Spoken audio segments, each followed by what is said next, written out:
Angie has made it easier than ever to hire high-quality pros to get all your home service jobs done well. Whether it's routine maintenance, an emergency repair, or a dream project, Angie lets you compare quotes from multiple local pros, browse homeowner reviews, and even book a service instantly.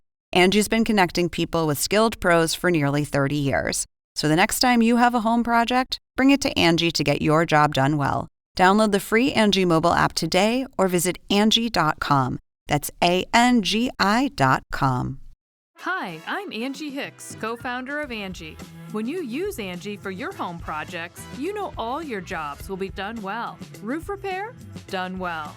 Kitchen sink install? Done well. Deck upgrades? Done well. Electrical upgrade? Done well. Angie's been connecting homeowners with skilled pros for nearly 30 years, so we know the difference between done and done well. Hire high-quality, certified pros at Angie.com. You've had 2 surgeries on your hand due to the attack? Yes, ma'am. Yes, ma'am. This is the plaintiff, Wendy Cooper. She says she and her neighbor, the defendant, don't get along, to say the least, and things got out of hand. She even tried to get an order of protection against the lady because she's a loose cannon and couldn't go off at any time. Bottom line, the woman harassed her and her dog mercilessly. She's been harmed psychologically and is suing for $4,975 for harassment.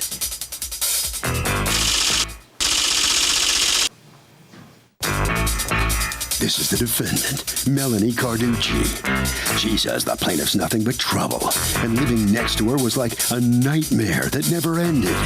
The woman would start confrontation after confrontation with her, and she felt like she was living in a jail because the plaintiff would videotape her through her windows. The plaintiff's a nuisance and is continuing to be a nuisance with this lawsuit because it has no merit. She's accused of being a nasty neighbor.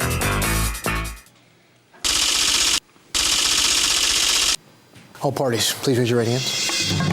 What you are about to witness is real. The participants are not actors. They are actual litigants with a case pending in civil court. Both parties have agreed to drop their claims and have their cases settled here before Judge Marilyn Milian in our forum, the People's Court. Be seated, come to order, please. Litigants have been sworn, Your Honor. Thank you, Douglas. Wendy Cooper. Here. You are suing Melanie Carducci for $4,975 exactly in harassment. Okay. Correct. What is your relationship to each other? I moved in on the same property where she was previously living. It's about an acre property, and she lives a house down the hill, and I'm up the hill, basically a driveway separating us and the hill. Okay, so, and are you two the only ones at the time who lived on the property? It's just me and the dog, and she has 2 children. Okay, and how old are the kids? 6 and 8. Okay, so what happened? Let me hear from you first. Well, basically, I moved in on June 24th, and on the night of July 7th. Why is your dog here? He's a service dog. He's a therapy dog, and he was attacked, as I was, by her 2 pit bulls. On the night of July 7th. He is a licensed, registered therapy dog. I have PTSD issues, so he protects me first and foremost, but then we also go into nursing homes and hospitals and so forth as a therapy dog for other people. Okay. All right, so go on. So on the night of July 7th, we came home about 9 o'clock. Her 2 pit bulls came out of her house up the hill, attacked him, and attacked me. And it was a horrendous, vicious attack by these 2 dogs. One of them was put down. The other one remains alive today and viciously comes out, even though she's under a restraining order for that dog to be muzzled or leashed at all times. She does not do so. Okay, slow down. That happened in July. Mm-hmm. Your dog survived the injuries. Thank God, yes. And the pit bull, were they 2 pit bulls or 1 pit bull? There was 1 pit bull involved that actually, I was doing my homework and I had the window open because it was July, and she went right through the screen. It was it was horrible, and I agree, and but that's being dealt with in civil court, so I'm not sure. She's suing you in civil court for that? For $15,000. $15,000? Yeah. Okay. With a lawyer or without a lawyer? She has a lawyer for that. Okay. So you have a separate lawsuit with a lawyer for... That's for the injury, Your Honor. For what injury? The injury you just told me about? For the injuries to the dog and to me. My hand was injured. I've had 2 surgeries on it since the attack. So that's a separate issue. Just out of curiosity, though, you've had 2 surgeries on your hand due to the attack? Yes, ma'am. Yes, ma'am. And whose decision was it to put the pit bull down? It was mine. I didn't have to. They told me I had to quarantine her for 14 days, but it was horrible. Yeah. I was the one involved in the fight, but how she got her injury, she was not involved. She was hitting the dog with her purse. Well, So, I mean, she either has injuries or doesn't, has had surgery or hasn't. the insurance company had it in their fraud unit, so that tells something. How do you know that? Because I'm in contact with the owners of the property. We're both being sued, me and the owners of the property. Okay. Before the attack, did you 2 get along? Before the attack, I just been there 2 weeks, and we were starting to become friendly. The first day that I was actually there, I had a tie down out in the yard for him, and this dog, the one that remained alive after the attack, the one that did the terrible damage to his rump, stitches 3 levels deep, was done by the dog that remained alive. So there was definitely 2 dogs involved in the attack. What about the landlord? Didn't the landlord get upset and say... The landlord did not tell me anything. I never had a problem before this. There was people living there before that had a golden retriever. My dogs got along great with that dog. So this happens, and what goes wrong that you consider harassment? Tell me about the instances of harassment that ensue after this. It was she would have her dog, the one that remained alive, out all the time without a leash or a muzzle. And here's the restraining order that was issued by Animal Control on that animal that said it had to be leashed and muzzled anytime it came out of the house that it had attacked. Let me see that. Her dog would come over and poop all over my yard where I'd have to get out of my car. Her son would yell up to the window where he could see the dog and wave at this dog because my dog could see him out the window just to get him aggravated. And basically, she would be videotaping us so my kids would wave at her because every time we stepped outside, she would be videotaping us from the window. So we would wave to her. People would come, my parents, she'd be videotaping them from the window. That's harassment. But what made it get this bad? She's crazy. Okay. but okay, was it because of the attack in July that That's it got? all. That's why it got that bad afterwards? Yeah. Yep. I mean, I presume you were apologetic. She knows you put the dog down. I felt horrible. Yeah. I mean, I offered to get her prescription for the her medication and everything, and she just went downhill from there. It just got horrible. She called the cops on me all the time. Okay. How many times did you call the police on her? At least 3 or 4. Well, every time she would release that dog out, which she did, she would release it out in the evening when I'd come home. I came home one night in October with somebody else driving. We came in, it was dark. She released that dog out, and he screamed at me, "Get in the car, get in the car," because she released the dog. She got angry when she was served with eviction papers by the landlord. Oh, were you evicted? The town was seizing the property because there's 2 houses or a barn and a house on one property. Nobody could live in the barn. So I had just moved in and the town was on me. They were seizing the property because nobody can live there. It can only be a business. May I see the eviction papers? I don't have the eviction papers. Okay. Let's discuss the animal restraint order. According to what she just handed me, shall be securely muzzled when on its own property, except when confined in your residence. Can't be loose at any time on or off your property unless securely muzzled. Mm-hmm. Okay. After you were served with this, did you let the dogs? I bought a muzzle.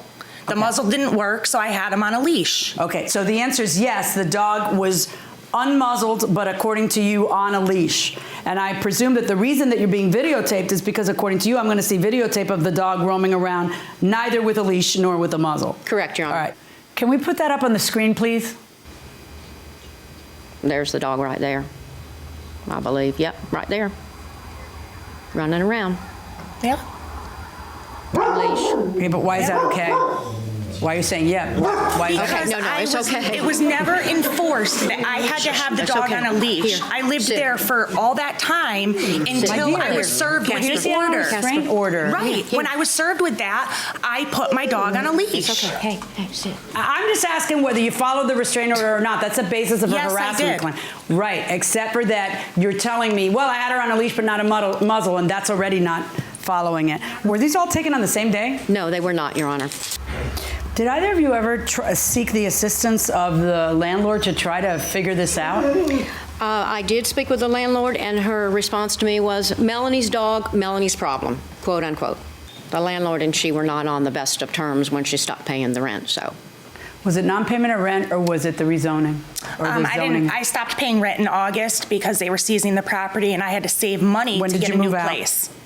December. December. Yep. So for the months of August, September, October, November, and December, how many times did you see the dog out and not muzzled? Every day.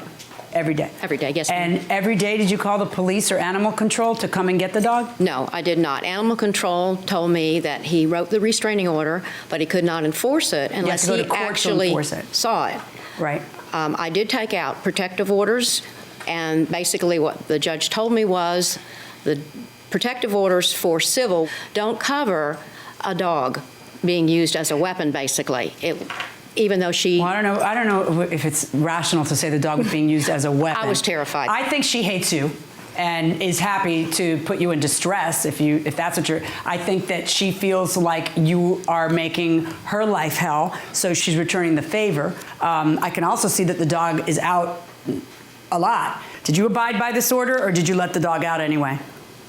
I did. The dog was out sometimes without a muzzle or a leash. Majority of the time, But, the dog was on a why is leash. that okay when there's been an attack already on your property? Why does she have to live terrified that if she's getting in and out of her car, I'm watching your dog on the tapes. Your dog is scary. Welcome back to the People's Court. Harvey Levin here. So what do you do to break the tension in a neighborhood war? Well, you just go next door and try to make peace. I think that's the best thing you can do in a situation like this. That's not a bad answer. What do you say? Communication is key. Okay, but remember, you are at war, so something happened. Smile, try to make the best of every day. Just smile. Going inside the courtroom. I do not want to have that dog and nothing in between me and the dog. So why is it okay for you to do that after what has happened? No, it's not. But there's been numerous things that have happened. Like? Okay. Well, there was many altercations that she would say stuff to my kids. Tell me. She began to yell, and she said to me, do your kids know how much you've been arrested? And this is none of her business. Do you happen to have an arrest record? I do, but that's... So it means that she researched you. Absolutely. And then yells in front of your kids. Do your kids know how many times you've been arrested? Okay, did that happen? Yeah, she's got 8 or 9 convictions. Ma'am, did you hear my question? Yes, ma'am. My question is, did you say to her in front of her children, so her 8- and 6-year-old children could hear it, do your children know how many times you've been arrested? Her children were in the car. She was passing by. I said it to her, not Why to the would you children. say it to her? Because for a person who doesn't want to be harassed, it sounds to me like you're adding fuel to the fire. She constantly harassed me. It got to the point where I felt like I couldn't even come out of my house. My whole summer I spent in the house because I was... And you are suing for, how do you come up with the figure $4,975? Well, actual medical charges not related to the injury that happened. That's separate. This is due to anxiety and distress, neurological workup, so on and so forth, came to about $13,000. And all this just heightened the anxiety and the distress for me. Okay, so I hear what you're saying, but here's the part I don't get. If you really don't want to keep this feud going, then why do you stand in a window with the recorder, and why do you sue her after she moved out? It was actually filed... because it sounds like it doesn't sound like either of you want to keep peace. It sounds like both of you hate each other and want to up it one more and one more. That's how it sounds to me. However, all I need to see is, did in fact you, in complete violation of the animal restraint order, continuously let the dog out when you knew she didn't want you to, and you keep doing it? You had the dog roaming loose every day as though this hadn't happened, and that's not okay. You don't have that right, and that's worth something, okay? I'm finding in favor of the plaintiff, not in the amount that she's asking for, but in the amount of $2,000. That's my verdict. Good luck, folks.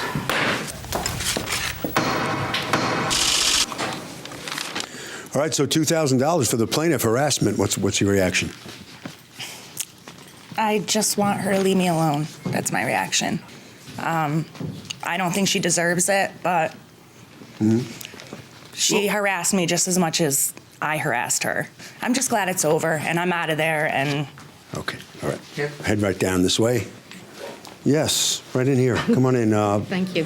What do you think about how the judge saw this verdict for you? I think the judge did a great job understanding that when an order is issued, it needs to be complied with, and knowing the viciousness of the attack and how aggressive that dog is, I think she ruled in the proper way. Mm-hmm. When you're harassed every single day, it makes it kind of hard to live. I couldn't even come out and enjoy the summer because I was afraid she would release that dog, as she did several times, and the dog attacked. It came up and it aggressively came after us. Take it, Harvey. Okay, so I would just want to say something to you. If you hate somebody to the point where all you do is think about how much you hate them, you lose. So you should think about that. And that will do it for this case. Litigants for the next case on the way into the courtroom right now. Hi, I'm Angie Hicks, co-founder of Angie. And one thing I've learned is that you buy a house, but you make it a home. Because with every fix, update, and renovation, it becomes a little more your own. So you need all your jobs done well. For nearly 30 years, Angie has helped millions of homeowners hire skilled pros for the projects that matter.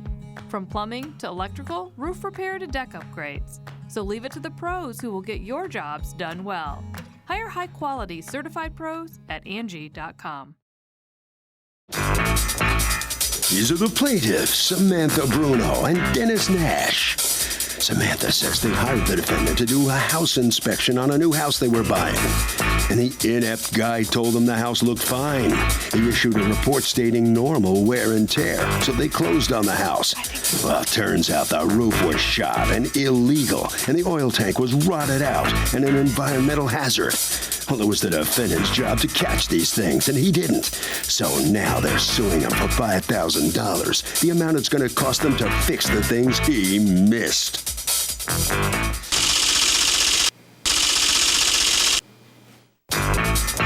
This is the defendant, Richard.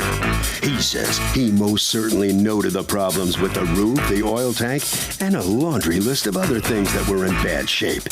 It's no accident he's been in business for 40 years because he knows what he's doing. And the plaintiffs are grasping at straws trying to get him to pay for their house repairs. He's accused of missing it.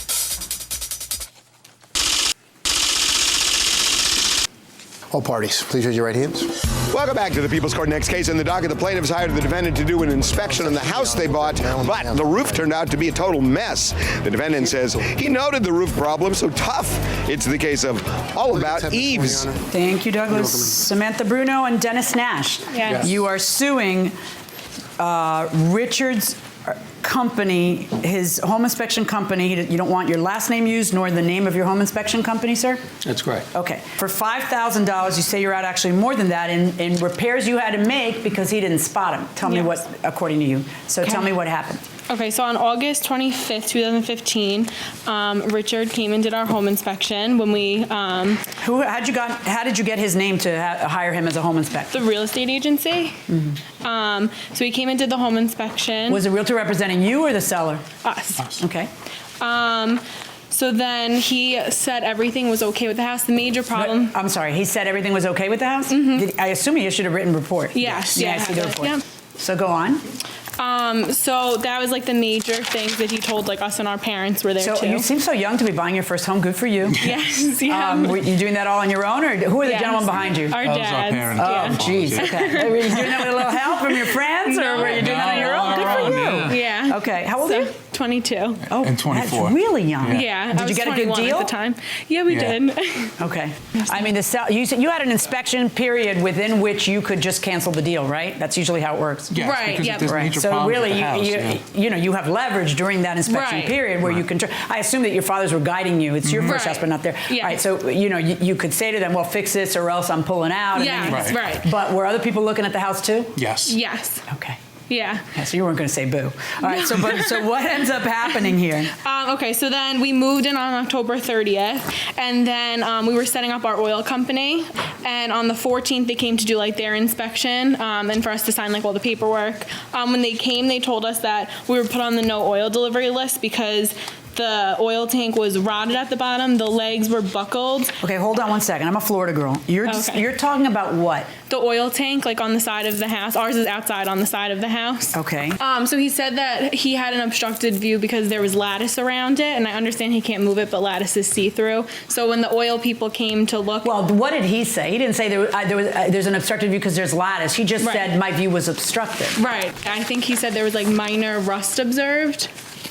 Oil tank is located on the east side of the yard. Some rust was observed, unable to view the portion of the tank against the side of the house. Limited visibility due to lattice installed around the tank. No evidence of leakage. Okay. Right. So when the oil people came to like look at the tank, they said that it was leaning against the house because the legs were buckled and the whole bottom of the tank was rotted.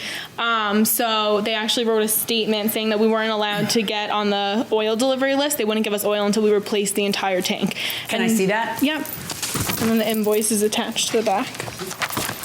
When did the inspection take place? August 25th. And the closing took place when? October 30th.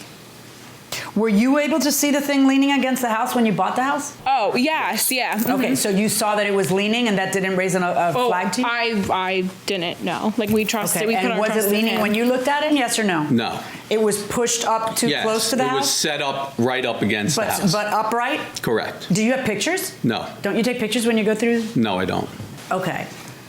Do you have any pictures that would prove that it was leaning at the time of the inspection, which was August, September, October, November, 3 months beforehand? No, we didn't take pictures through the inspection. I just have a picture. All right, so let's talk about, you had to buy a new tank, and the tank was what? $2,100. Wow. Okay. And then what about the welcome to homeownership? Yes. Apparently you think the bleeding stops when you it's only just begun. Yeah. All right. So tell me about the roof, because you had a problem with the roof as well. So then they came and they replaced the oil tank on like November 23rd, and then on November 27th we went away. We had a nice vacation. We got engaged. We come home and there was a big giant hole in our dining room because there was a huge leak in the dining room. What do you mean, a hole in the? You mean what? You're going like this, but you mean like this? Oh, up on the ceiling. A hole the ceiling. in the ceiling. Yes. Okay. And then what? So then on January 2nd, we called a roofing company to come inspect the roof, and there was no tar paper in the back of the house where it was. There was no. Okay. It was just shingles on plywood, which is not. That's not up to code. It's not legal, technically, the roof, he said. And when you say, quote, it's not legal, what are you referring to? You have to have tar paper and ice shields on your roof. And the tar paper is something that's underneath, right? Right, yeah. Okay, and so how would the inspector see that there's no tar paper? Well, I mean, even like with binoculars, the guy said that Let's talk about that with binoculars. Yes. Okay? Let me ask you a question. What is the point of somebody paying you $350 if you can't get on the roof and look at the roof? Because it's gotten to the point, listen to me, because I'm gonna unleash on you my wrath that has slowly built up over the 17 years I've been doing this. So did the inspector do his job? If he did a thorough investigation, I would look at the whole report to see if he had done a thorough investigation. But he didn't catch the tar paper, the lack of tar paper. But you can miss some things. Can you miss that? I think that's acceptable to miss. Because it's hidden. Yeah, it's pretty hidden. Okay, got your point. Going inside the courtroom. I believe in capitalism. I believe that what should occur is that the consumer should not tolerate it anymore. If I see somebody hand me a contract that says I'm responsible for nothing, the only thing you're consuming for is $350, which all of them do that now, so you're not going to find a home inspector who doesn't do that. Yeah. All right? And you signed that contract, okay? Mine doesn't have a signature. Oh, you didn't sign a contract with them limiting it to $350? No. So do you have a contract with them limiting it? Yes, I do. Show me who signed it. Everybody does. This industry now does that, just like the cleaners. Right. It is limited to the cost of your ticket. Yes. Okay? Yep. And that would be fine if I then also didn't read things like, I observed it with binoculars from the ground. Right. Yeah, but the thing is, the guy didn't hide that. He said it in the report. Yeah. Because the entire report is 20 pages, 19 of which are disclaimers. Yeah. And that's not unique to him. I'm not saying anything, but this is how this industry works at this point. Yeah. They say the foregoing is an opinion of the general quality and condition. The inspector cannot and does not offer an opinion or warranty as to whether the roof leaks or may be subject to future leakage. The only way to determine whether a roof is absolutely watertight is to observe it during a prolonged rainfall. Most leaks occur around flashing. If excess tar is covering the flashing, it may also be an indication indication of prior leakage and potential area for water entry. Did you note that? Was there excess tarring or no? Well, like I said, when we do a home inspection, we make every effort to find every defect that we can. We put everything down in the report, everything that's visible. Of course, there are some things that are not visible. I even made a note in, she was talking about the heating system. I made a note the heating system wasn't even working that day. And I made a note about that. But she's not complaining about those things. She's complaining about the roof and the oil tank. Typically, when we're looking at the oil tank, we like to, obviously there was like this lattice fencing around it. You can't get your head underneath if there's a fencing around it. Okay. Now, as much grief as I have given this gentleman about how, here's how I believe in capitalism. I do. So I don't believe that anybody has to take care of me. I have to take care of myself. If everybody believes that, we'd all do better. Okay? So if I get a contract that says, I guarantee nothing, and then I take it for what it's worth. If I get a report that says I observed it with binoculars, I'd say, wait, I think we need to take a closer look. Right. If I see a report that says it's partially obstructed, then I'd say, what did he lie about? What did he say that wasn't true in that report? Because that's what you're going to have to show with all the disclaimers. Right. Because when the man tells you, hey, I didn't get in a ladder, I saw it with binoculars from the street, and that was good enough for you then, why am I supposed to turn around and say you didn't do your job? I don't know. We did have the pre-inspection agreement that we signed, but on our part, we did not sign. So I honestly don't even remember. You said you were going to hand it to me. Did you hand it to me already? Yeah. Because that is where it says. Okay, well, here's where you signed, sweetheart. Right, but on our carbon copy. Did you sign it or didn't you? I signed it, but I thought then you signed it. Then you're bound by it. What are you saying to me? But I thought it was the termite inspection because he did the termite inspection too. Okay, sweetheart, stop. You can't say this. You signed it. It's here. You can't say you don't know all these disclaimers. It's what you signed. I was by myself when he first got there. Oh, you're just a little girl and you can't read? No, but our parents got here. I didn't read this. That's tough. You're like the person who buys a car at night and then says, but it was nighttime. Okay, that's when you chose to do things. This was who you hired and this is the report you accepted and you went forward and bought a house based on it. He never hid what he did. Look, I feel terrible for you. You're so cute, both of you. I can't believe you own a house at this young age. Welcome to home ownership. If you think that the home is a source of stress, wait till you have kids. Forget about it. All right, but this is how it works. And if you think you're done finding stuff wrong with it, believe me, you haven't even begun to scratch the surface. Right. The man has told you in each and every part, hey, I can't see this, so I don't vouch for it. Hey, I didn't get on a roof, so I don't vouch for it. It's over and over in every page it says it. Mm-hmm. So I can't find that he breached the contract based on that, and my verdict in this case is for the defendant.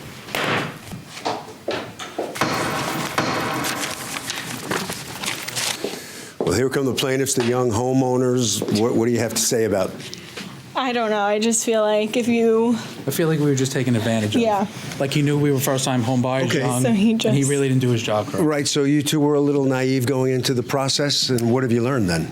Don't trust anybody. Never trust the home inspector. Don't trust anybody. Don't trust anybody. Nope, that's it. That's it? All right. Yep. Well, good luck going forward after this. And Thank you. Thank you. hopefully that lesson will do you some good. All right, step on in here, and what do you think about how this comes out? Well, I gave him the fair report. Everything that I observed in the house, I put on the report. Would you go up on the roof? What? Would you have gone up there if you would charge a little bit more? No. I typically do go on roofs, but in this particular roof, due to the condition, I didn't go on. There are roofs that are just too dangerous to go if on? they're too dangerous or the condition of the roof may indicate that it may do some other damage to the roof. Did you ever fall off a roof? I did once, my own roof. What was that like? They hurt. Harvey? Okay, a little advice. If you ever find yourself in this position where you have to hire an inspector, be there when the guy is doing the job. He will do a better job, I promise you. And that will do it for this case. Litigants for the next case on the way into the courtroom right now. This is the plaintiff, Justice Queen. He says he purchased a car from the defendant, and the guy pulled a switcheroo on him. He ended up unloading a 2003 Honda Accord with over 200,000 miles on him, and that thing's a piece of junk. When he made a stink, the unruly defendant got in his face, threatened his life, and he has a police report to prove it. Bottom line, he's afraid the car is going to blow up and wants to undo their deal and get his $5,000 returned. turned.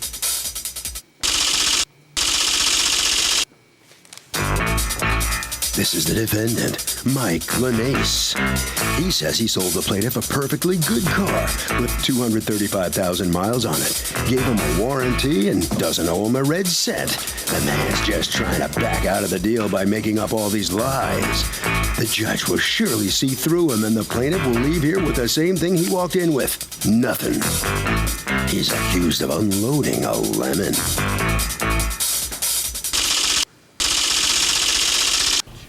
All parties, please raise your right hands. Welcome back to the People's Court. Next case in the docket, the plaintiff says the defendant switched cars on him, the car that he was going to buy. Gave him a 2003 Honda with 200,000 miles, but the defendant says the car was perfectly fine. It's the case of Help Me, Honda.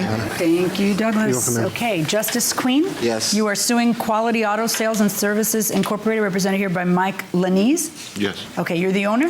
Yes, Your Honor. Okay. For $5,000, you say you're out actually $8,400, and exceeds the statutory maximum, for pain and suffering and the return of the money that you paid for a car that you say is a lemon. Tell me what happened. So I went to go buy this car, this Honda Accord. When I first came to the dealership, they told me that somebody bought it with a credit card over the phone, and I was surprised. I was like, wow. Just my luck, you know? Yeah, somebody's in another room saying, there's a guy here about to sign a paper. You want to offer me more? And, exactly. It's just my luck. So I was just patiently, they was telling me, oh, we're going to get you another car. Just give me $500. And then you handed him the $500 as a deposit? Deposit, yes. Right. But yes. So the car comes, and then the car is not what you want because it has a lot more miles, right? Yeah, I was nervous because I was kind of nervous because the miles was like a really lot. Like, how many miles did the first car have? Had 100,000. 100 and something. I had 100,000 miles, and the car that I bought was 235,000 miles. So it was okay, like that's a big difference. It's a big difference. Well, it's at least 36,000 mile difference. At least it could be a lot more than that. But so at that point, you had the option of taking your 500 back. Yes. Right, but you decided to go ahead and buy it. No, I decided that I can't buy it because the miles is too high, and I don't want to take that chance, you know? Okay. So the salesman was calling me over my phone, trying to convince me to buy the car, telling me, oh, we're going to give you a good deal, you know, it's well worth it. Who was the salesman? His name is Greg. Is he here? No, Your Honor. Okay, go on. So what happened was, I gave him a down payment, $2,000 more. So you decided to buy the car? Yeah, I decided to buy the car. Let me see the paperwork you signed. They went up with the numbers. Go on, they went up with the numbers? They went up with the numbers, like I was trying to get it for like $2,500 because it had like 100,000 miles more, like, so give me a deal. Did you get it? And I didn't get it for that. Okay, so then you got your money back. So I was like, I just want my money back.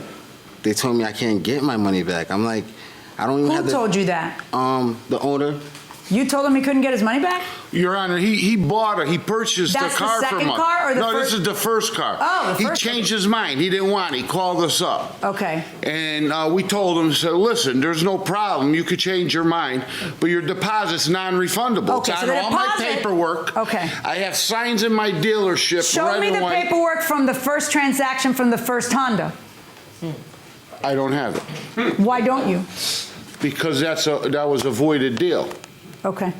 You know, I only have paperwork with the car he took delivery of. So according to you, he puts a $500 on the first car, and then he decides, I don't want the first car. He doesn't want the car. And then he changes his mind and decides he does. But you've already sold it. No, he calls up, he wants his $500 back, and we told him your deposit's non-refundable. Okay. You could pick out another car. So we... because by then you'd sold the first car? Yeah, that car got, after he changed his mind, the next day, somebody came in and purchased it. Okay. So we sold that car, and we found him another car, and he purchased that car. Okay. So now you buy the car, and what goes wrong? This is what happened. Everything. Okay, tell me what went wrong. Everything wrong with the car. You bought it on what date? I bought it on what I believe it was the 6th. And what did you pay March. for it? I gave him... You got $49.80? You got my paper, yes. $49.80? Okay. Yeah. All right. So you bought it on the 6th of what? I bought it on the 6th of March. Okay.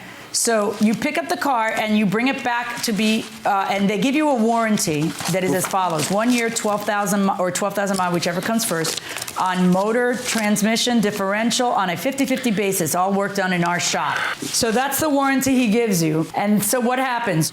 Your Honor, before I actually purchased the car, when I gave him the 25 the first time, and then I gave him another 25, I told him that I can't afford it. I'll just give you $500 so you can have it for your time of wasting if you feel like it. And he just wouldn't do it. He said, I gotta buy the car. All right, so you decide to go ahead and buy the car because you don't want to throw out good money. Yeah. And so you buy the car, you hope everything's gonna work out well, but it doesn't. Definitely. On March 16th, 10 days after you pick it up, you have to bring it back because what went wrong?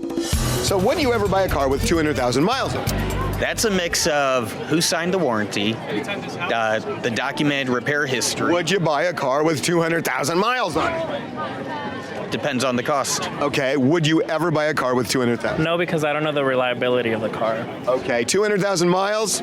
200,000 miles, who hasn't spoken? Me. No, I don't think I would, because I don't know that I would trust it. Got your point, going inside the courtroom. The bar joint was broken on the vehicle. A bar joint? It's part of the control arm on that wheel. Okay, and so because I had went to Sears to get an oil change, and they had told me that my ball joint was broken on my vehicle. Okay, so they went back and they took a look at it, and what happened? They have fixed it. Okay, did you pay anything for it? No, I didn't. I never fixed a ball joint. I don't know what he's talking about. Is this from your shop? There's no ball joint on there.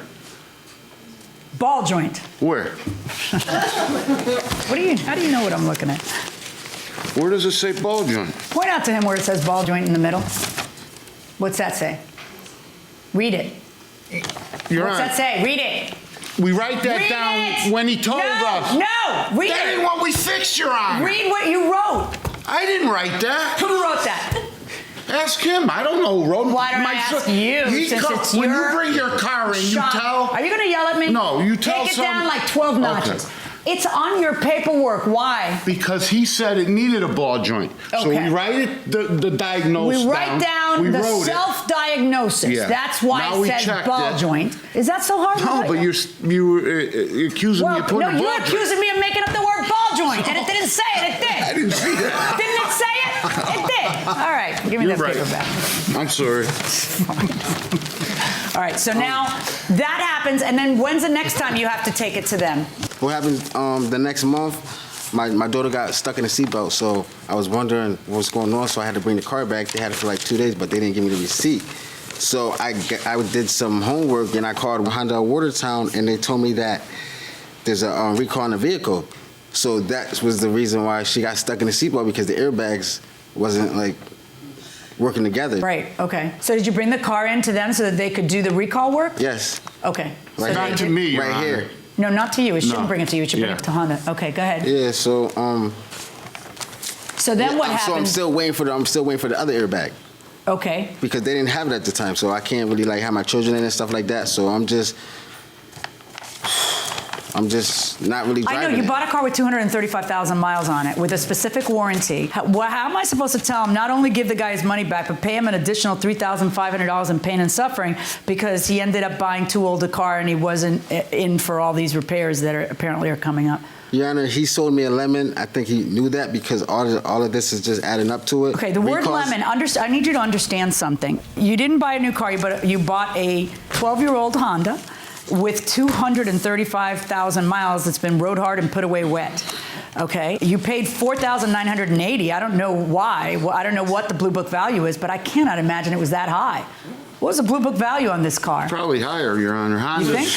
Yeah, Honda's, it's a 2003. All right, hold on one second. On a 2003 Honda Accord, in good condition, it's worth $2,900. Yeah, but what was it worth in February, Your Honor? Oh, so 2,000 more, I'm sure. But see, but here's the thing. Now, don't talk. Be quiet. Look at me. Here's where the problem lies. He could charge you $10 million. This is America. There's no law against him getting more money for his merchandise. He can do it. You got to stop him from doing it. That's what we call buyer beware. You need to be an educated consumer, just like everybody else within the sound of my voice needs to be an educated consumer. There is no excuse for this when you have the internet. Do you have the internet on your telephone?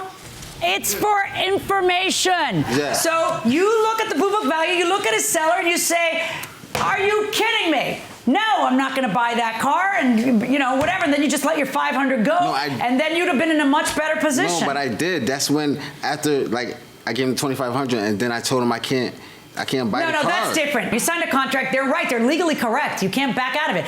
The thing is, before you decide you're going to buy that car for that price, you should be finding out if that price is an appropriate price. You got completely overcharged, but overcharging is not a crime. It's you who signed that contract, and I have to hold you to that contract, okay? I feel bad for you. I really do, but I can't rule for you because I feel bad for you. My verdict in this case is for the defendant. Well, the judge feels bad for you, but there's no way she can rule in your favor here. What have you learned here? I learned that don't go to them no more. Quality auto has no quality in them. Well, listen, you could have done a little bit more investigation about what the value of that car was. Yeah, but the damages to my car that they keep giving me is not adding up to the money I paid for. They're not honoring the warranty. My car's still not working. So where's the justice that I'm getting today? I don't think I'm getting that. Well, that guy's not happy about buying that car. Obviously, put yourself in his shoes. Would you be happy about it? I tried to do everything I could for that gentleman, honestly. Well, it looks you're allowed to charge as much as you want for a car. You're saying you sold it at the fair market value? So. You think so? Yeah. Really? Is that what you want to say? Yeah, absolutely. All right. Harvey? Okay, Kurt, this is a good lesson. Judges are not there to make bad deals good for you. You have a responsibility to do it yourself, and if you don't, tough